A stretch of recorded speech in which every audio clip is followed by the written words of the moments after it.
on the catastrophic derailment in Ohio earlier this year. The train was loaded with toxic cargo, including a gas linked to genetic mutations. 25 Investigates wanted to know what dangerous chemicals pass through our cities and our towns, and if enough is being done to keep them safe. Here's investigative reporter Ted Daniel. 25 Investigates contacted 6 railroads that operate in Massachusetts, including CSX, which controls the largest section of track. We requested a list of all the hazardous materials they transport and the routes that are taken. Nobody would share that information with us. So here's what we found on our own. The search for toxic trains took 25 Investigates to Ashland, Braintree, Palmer, Worcester, and Westford. So these houses are right up against the track. Hazmat cars are required to have placards like this one.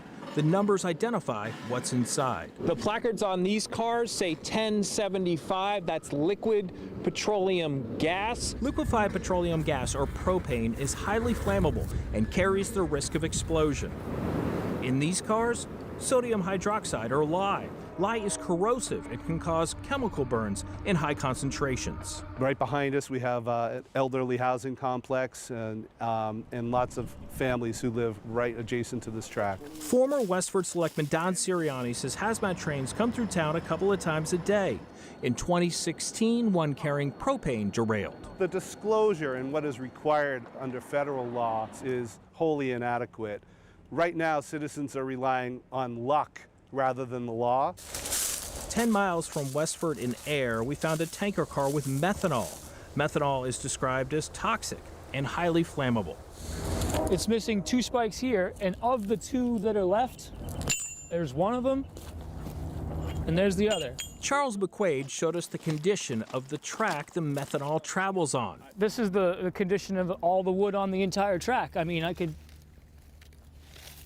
put my whole arm under it. He shot this video from his street. But this section here, the wheel is actually shearing through the track. It's obvious it's a ticking time bomb. I mean, my neighbor here is the closest house, and his house shakes when the train goes by, so he knows, he can feel the track settling and moving. He knows when it's going by. 25 Investigates contacted MassDOT's Division of Rail and Transit to see if anyone there could tell us what other hazardous materials roll through our state. MassDOT directed us to the Federal Railroad Administration.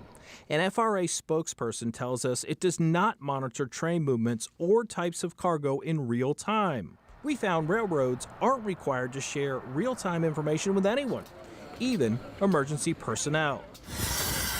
When responding to a train derailment or crash, Quincy firefighter Chris Berry says first responders must take time to identify hazardous cargo before moving in.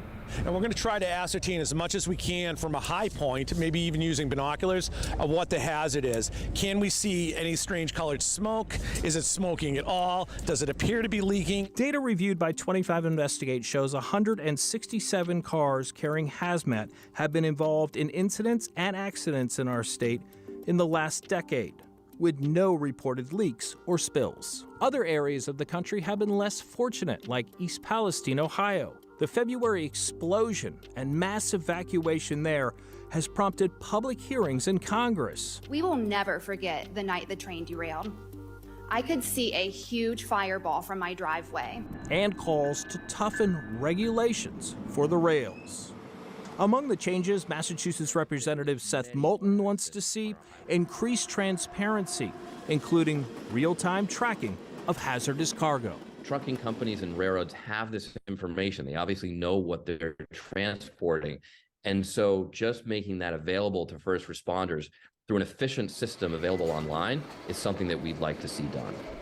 CSX tells 25 Investigates it complies with all federal rail safety requirements, and hazmat shipments are kept secret from the public for security reasons.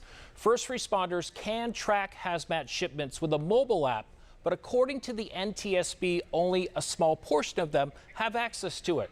Right now, Congress is considering a number of rail safety measures. Representative Moulton tells me hazmat spills on the highway occur 58 times more than the rails, and he says any new regulation should include truck transport. For 25 Investigates,